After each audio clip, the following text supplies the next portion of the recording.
ஒருவருக்கு வாக்கிக்கூடிய கணவர் மனைவி 7ஆம் இடத்தை வைத்து முடிவு செய்கிறோம். சரி, கேட்கக்கூடிய முதல் கேள்வியே பெண்களுக்கு ரொம்ப சந்தோஷமான கேள்வி. ஏன் வீட்டுக்காரர் எனக்கு வரக்கூடியவர் எப்படி இருப்பார்? அந்த கேள்வி கேட்பாங்க இல்லைங்களா? ரைட். 7ஆம் இடத்தில் இருக்கக்கூடிய புதன் என்ற கிரகமாக இருந்தால் எவ்வளவு வயசானாலும் ஒரு சின்ன பையன் மாதிரி தெரிவாங்க. கவலையே பட வேண்டாம்.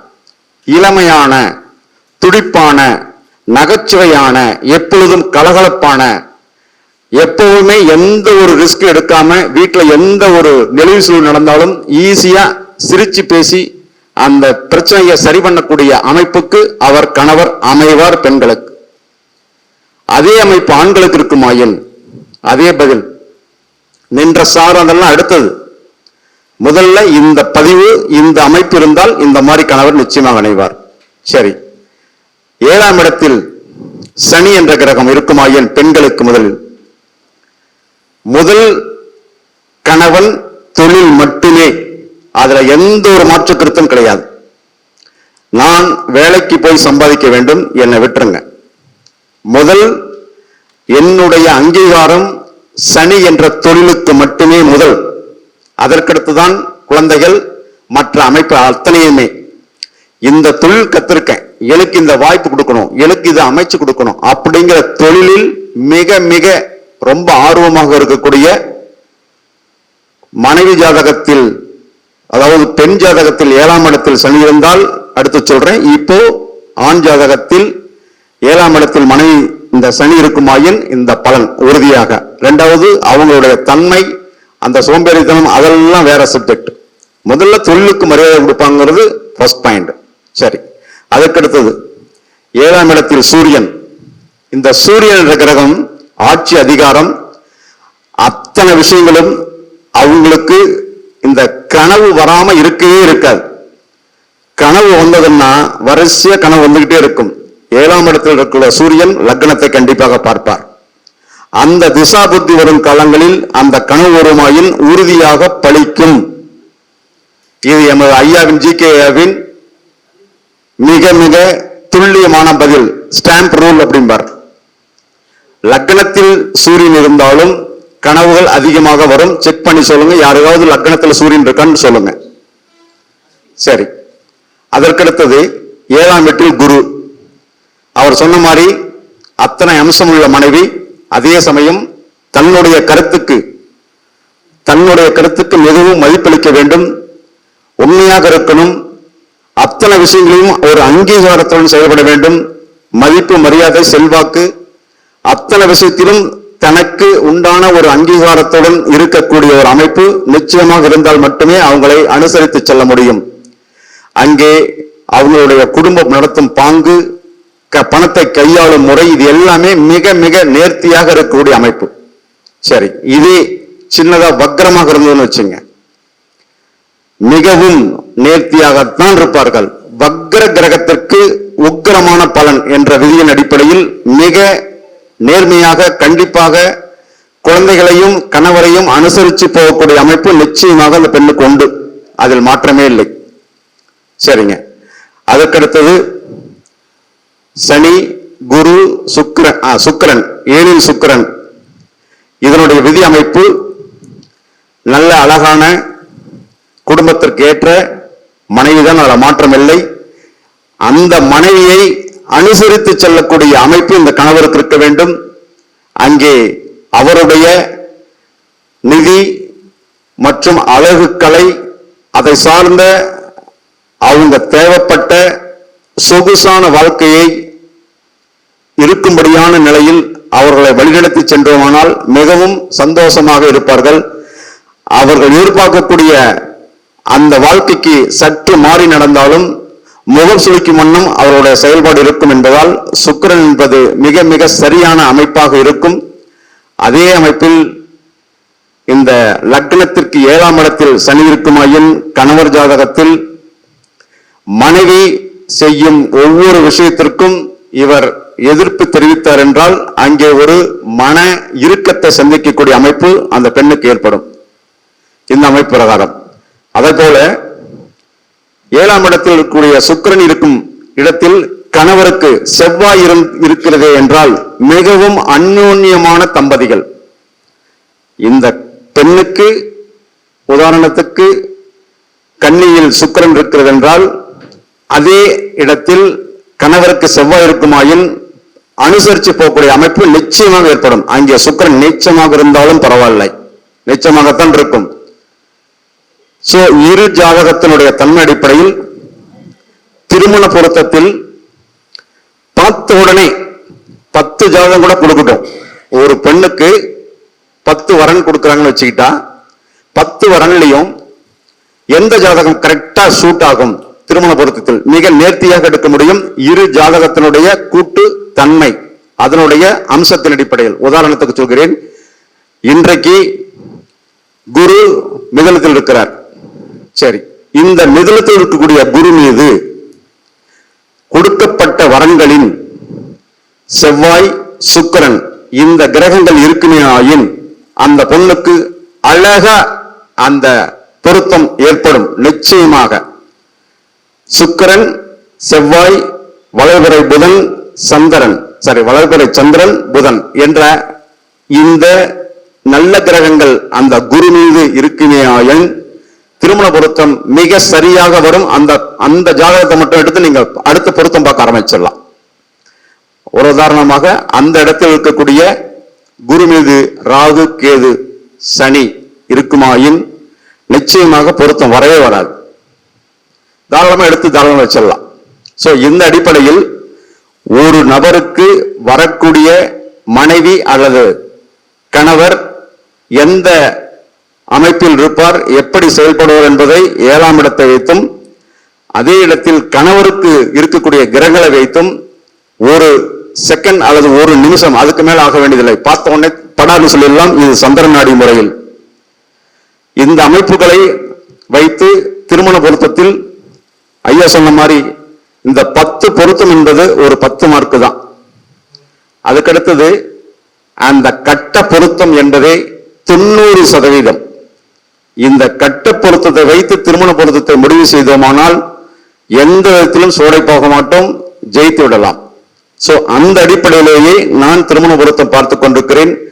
இந்த ஒரு நம்ம திருச்செங்கோட்டில் நான் சந்தித்த ஒரு 6 மாதத்துக்கு முன்பு நடந்த 6 மாதம் இல்ல 1.5 வருஷம் ஆகுது 2 திருமணங்கள்.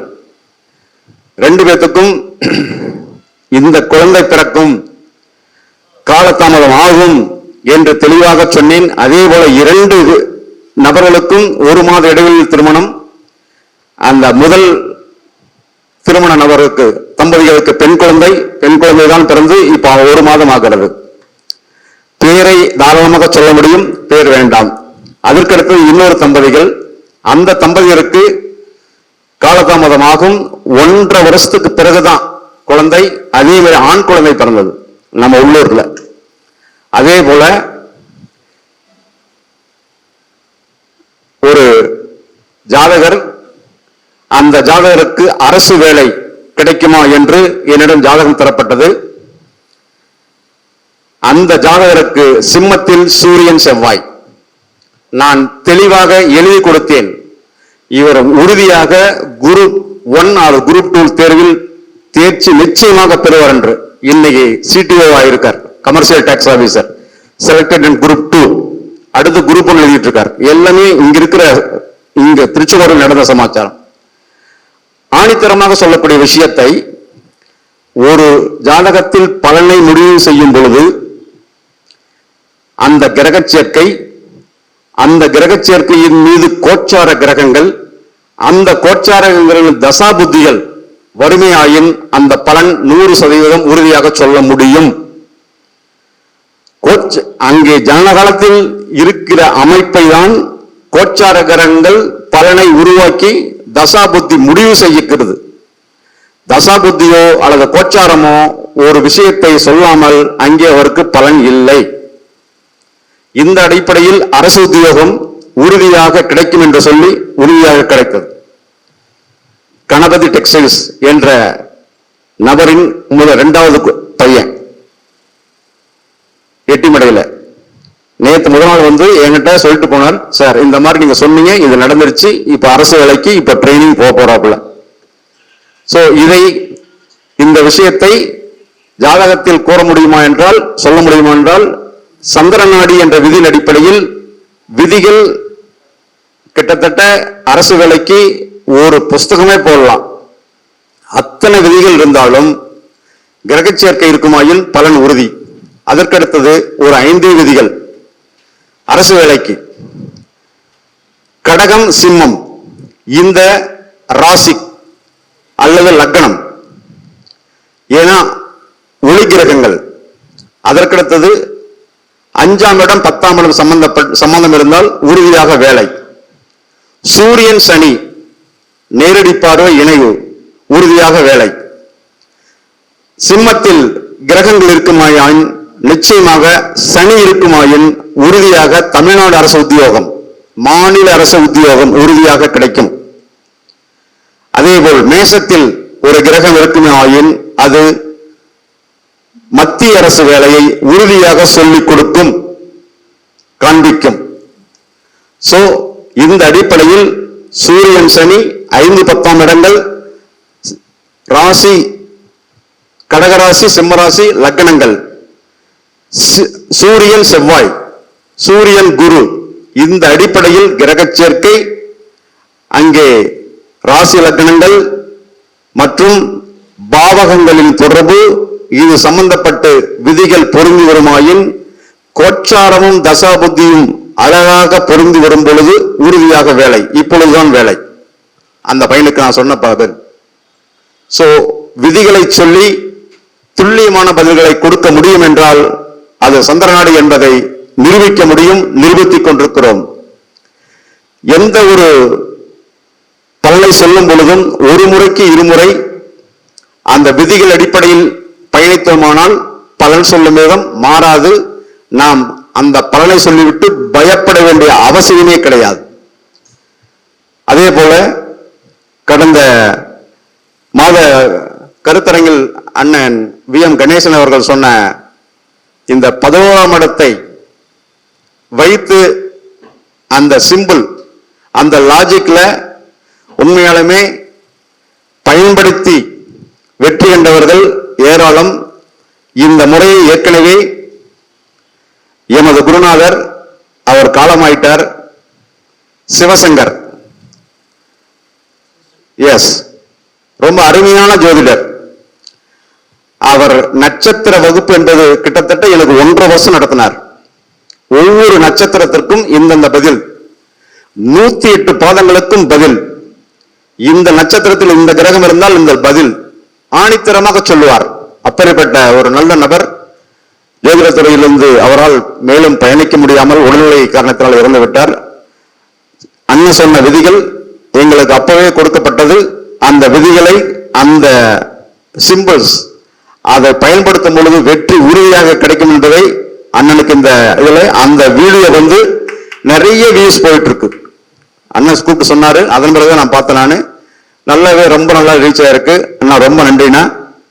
உங்களுக்கு நீங்கள், நான் ஏற்கனவே உங்களுடைய வேண்டுகோள் அடிப்படையில் இந்த கருத்தை சொல்லியிருக்கிறேன். மக்களுக்கு பயன்படக்கூடிய இந்த மாதிரி கருத்துக்களை உங்களுடைய பாணியில் எடுத்து சொல்லுங்கள். உறுதியாக நீங்கள் பாஸ் ஆகலாம். உறுதியாக இந்த தொலைத்தொடர்பு முறையில் மற்றும் ஆன்லைன் விஷயத்தில் அழகாக உங்களுக்கு வாடிக்கையாளர்கள் நிறைய பேர் கிடைப்பார்கள். இதுதான் நடந்து கொண்டுள்ளது. எஸ், நம்மளுடைய டிவி பேர் என்னங்க? Ashwin online astro TV. Ashwin astro TV. இந்த டிவி எங்களுக்கு இப்போ 2-3 மாதங்களாக வந்து கொண்டிருக்கிறார்கள். மிக அருமையான முறையில் ஒளிபரப்பு செய்து எங்களுக்கு அவ்வப்பொழுது அந்த லிங்கை அனுப்பி தனிப்பட்ட முறையில் அவர்களுக்கு கொடுத்து வருகிறோம். இப்பொழுது ஜெயக்குமார் பேசிய வீடியோ அவருக்கு தனியாக அனுப்பப்படும். இந்த அரங்கத்தில் வருகிற அனைவருக்கும் பேசக்கூடிய வாய்ப்புகளை உருவாக்கி தந்து பேச அழகு பார்த்து அவர் கருத்துக்களை வெளிக்கொண்டு வருவதில் மிகவும் ஆசையாக இருக்கிறோம். வாருங்கள், பயனடையுங்கள். இந்த சங்கத்தில் உறுப்பினராக சேர்ந்து கொண்டு உறுப்பினரை பெற்றுக் கொள்ளுங்கள். மாதம் வாருங்கள். சரிங்களா? சோ இந்த அடிப்படையில் ஜாதகம் பார்ப்பதற்கு துல்லியமான பதில்களை தெரிந்து கொள்வதற்கும் நீங்க எந்த முறையில் பார்த்துக்கிட்டு இருங்க, தவறு இல்லை. வந்தவருடைய கேள்வி அறிஞ்சுக்கிறதுக்கு வராரு. வந்த உடனே அவரு ஜாதகத்தை கொடுத்துட்டு கம்முன்னு உட்காந்துட்டு இருப்பாரு. நீங்க அவருக்கு என்னன்னு சொல்லணும். நேத்து பார்த்த ஜாதகம், மதியத்துக்கு மேல ஜாதகம் போடுறேன் கொடுத்துட்டு 2 பேரும் ஹஸ்பண்ட் கம்முன்னு உட்காந்துருந்தாங்க. பார்த்தாச்சு. சந்திரன் நேத்து கேட்டை நட்சத்திரம், நேத்துக்கு சந்திரன் அதே டிகிரி, சந்திரன் 17 டிகிரி, நேத்து வந்த ஜாதகருடைய டிகிரி 17 டிகிரி.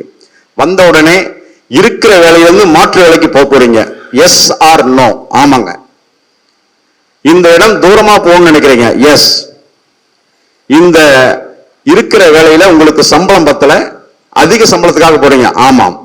அதற்கடுத்து இந்த சப்ஜெக்ட் வச்சு தான் நாங்க பேச போறோம், வேற எதுவும் பேச போறோம். ஆமா சார், இதுக்காக தான் சார் வந்தோம். அந்த ஜாதகத்தை மதியம் போடுறோம், எல்லாமே விளக்க சொல்றோம். காரணம், மற்ற எல்லா விஷயமும் இருக்குங்க. பேசினா 1 மணி நேரம் கூட பேசலாம்.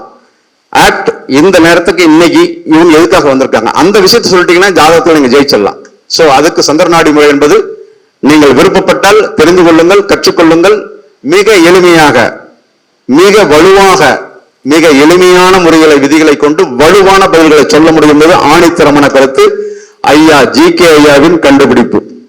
ஆகவே நாம் படிக்கிற ஜோதிடமானது நமக்கு மட்டும் இல்லை, எல்லாத்துக்கும் பயன்படும் அமைப்பாக நாம் கற்றுக்கொள்ளக்கூடிய விஷயங்கள் மற்றவர்களுக்கு பயன்படணுங்கிற அடிப்படையில் இந்த விஷயத்தை அனைவருக்கும் போய் சேர வேண்டும் என்று இந்த சந்திரநாடியை நாங்கள் ஒவ்வொரு கருத்தரங்கிலும் பேசி வருகிறேன். சோ இப்படிப்பட்ட விதிகளை அறிந்து கொள்ளுங்கள், தெரிந்து கொள்ளுங்கள். சரிங்களா? சரிங்க. அடுத்து